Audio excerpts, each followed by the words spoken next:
Hello everyone. In this video, I'm going to show you how we can actually combine the autofill with some of the built-in functions and formulas on Excel.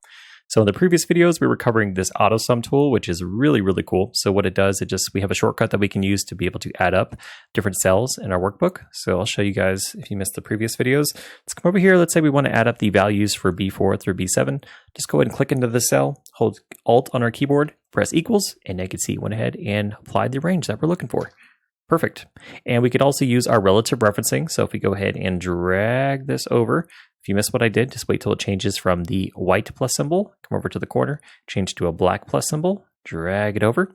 And let's do the same thing over here, except we're going to use a different approach to fill out the remainder of the cells that are below it. So let's go ahead and select AutoSum.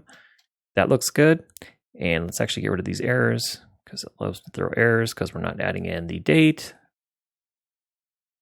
Okay, so the errors are gone. So now what we can do, we can either drag it down, which is fine, but there's only a couple cells here. So imagine there was like 50 or 100 or 500 cells where we needed to do the same thing. What we could do instead is we could just come over, wait till it changes from the white plus symbol to the black plus symbol, and double click.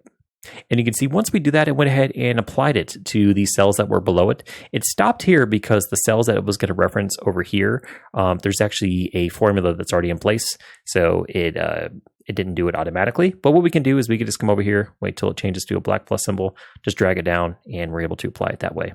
So there's a few different ways that you can use the autofill tool in conjunction with things like AutoSum and average and some of the different functions that are available to you on Excel.